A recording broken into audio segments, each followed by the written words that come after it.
Hey there, my name is Leah, and I am a life and relationship transition coach and the founder of Life Remade. And I help people to move through life transitions like relationship shifts, career changes, but also just generally to have a better mindset and an increased sense of confidence. And today I want to be talking to you about why anxious attachment can often be problematic when it comes to manifesting the life that we dream. And I'm not a manifestation coach, I'm a life coach. In fact, I work more with people on creating goals and um, reprogramming different subconscious beliefs in order to get to the life that they are striving for, that they desire.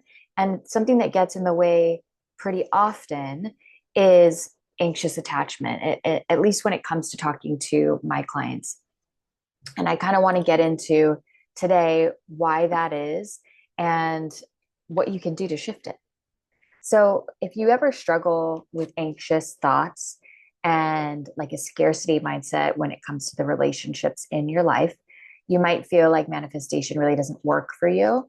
Manifestation meaning the ability to create the life that we want and to, in a way, attract it to us or have it come to fruition for us.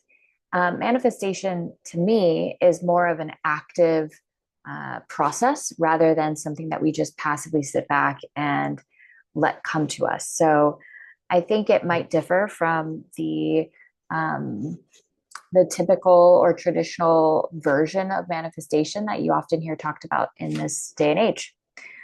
But what I want to talk to you about today, if you do have an anxious attachment style, is how to embody the type of energy that is needed in order to tap in to that manifestation, goal creation, abundance mindset that you need. So if you've ever thought that it doesn't work for you, that manifestation doesn't work for you, especially if you tend to feel anxious, clingy, or have like a scarcity mindset, know that you're not alone. Most of my clients have this, but when you're operating from that space of fear, uh, you're not attracting anything. You're actually repelling things. So today we're exploring what that looks like to manifest from a space that lacks fear and is more grounded in nature. This is a place of feeling whole and calm and present, just really solid within yourself. And it might feel uncomfortable at first because most people with anxious attachment, it's a familiar territory, feeling at peace, feeling grounded, feeling secure. So let this be uncomfortable and know that it's going to challenge you. It's going to make you feel like you're crawling out of your skin because anxious people tend to want to do and fix and be overactive in their lives. But this trick or this tip, security, feels a lot less doing and a lot more being.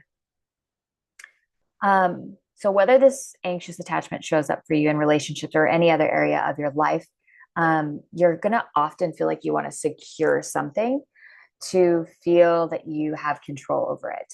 You want to hold tighter, you want to act faster, you want to be more reactive and prove that you're worthy of it, prove that I can keep this thing in my life.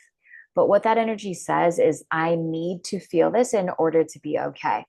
You are putting all of your power into receiving something else and into someone else giving that to you and permitting you rather than giving yourself permission. So, like I said, that kind of energy actually repels people. When people are being put into the role of taking responsibility for you feeling okay, it feels sticky. It feels like bad, gross energy. It feels murky. It's not clean energy. And that's why you'll often see anxiously attached people be attracted to avoidant people because they're leaning out. And that dynamic tends to kind of work like a, opposite magnet. So when you can come to secure space, you'll find that you'll attract more secure people. Um, the key point being that you need to believe that you're already okay or at least act as if you're already okay and already whole, and knowing that you can call in what is aligned for you. So if you don't manifest what you want, you manifest what you believe that you want, then you need to believe, or at least practice believing, that you already have it. I hope you're following. So let's talk about this metaphor called black cat energy. Imagine like a black cat walking into a room, and they don't need to be touched. They know that this is their space. They know that they are safe. They may kind of observe, take in the information, wait to be approached. Black cat energy and black cats in general, tend not to beg for attention. They just know they belong, and everyone feels that knowing. So that energy of someone who attracts instead of chases. That's what we're talking about when we talk about black cat energy, and the ability to tap into that and embody that. It's someone who doesn't need, it's someone who already has. They already feel whole as is. Regardless of if you come into the room or not, they're good.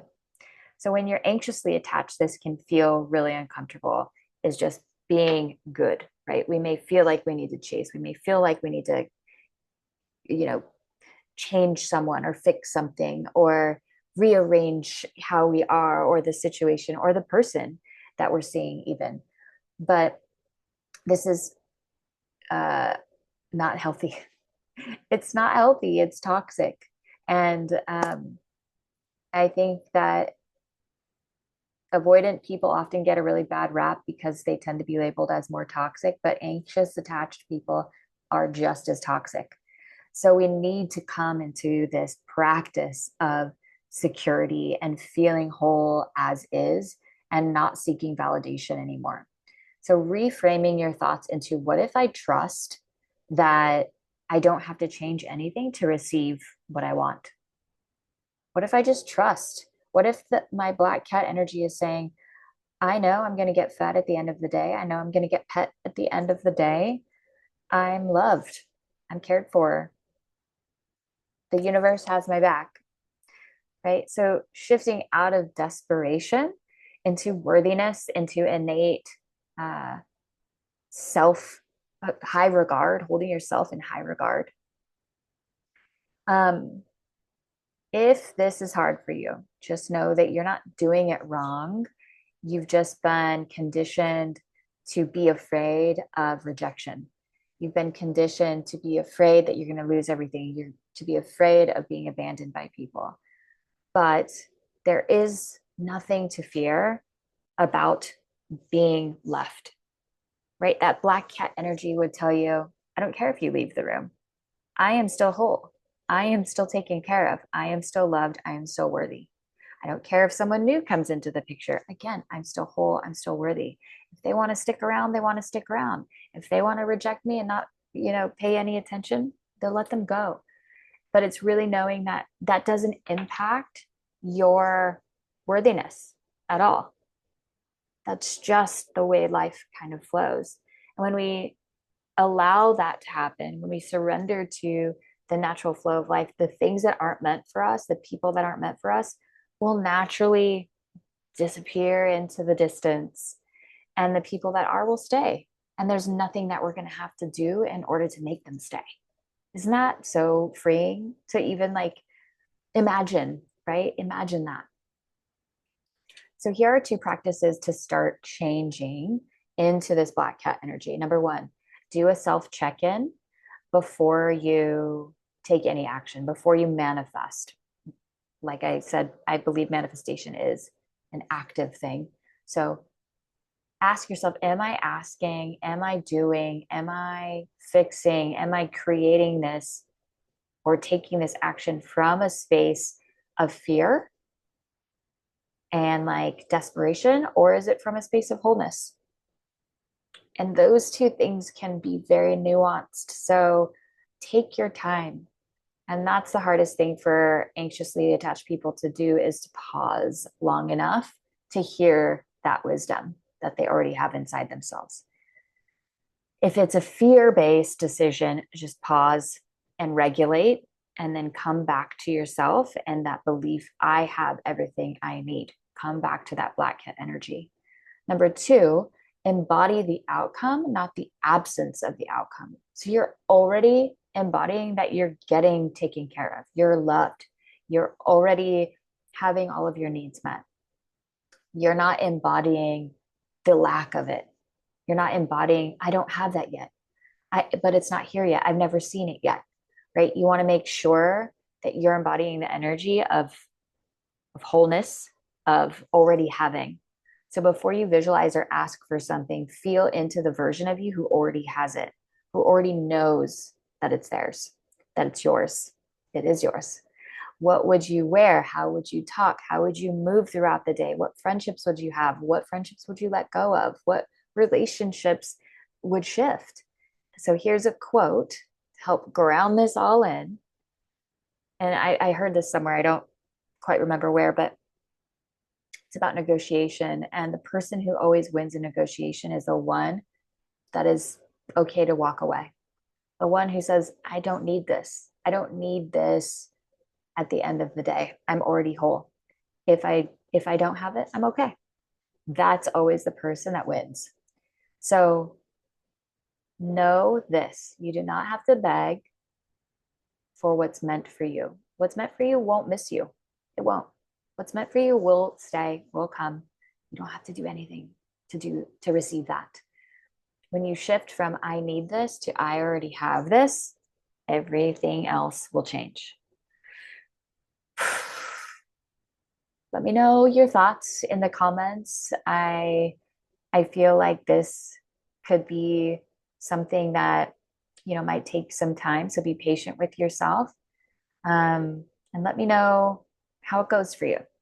Let me know what comes up. Take care.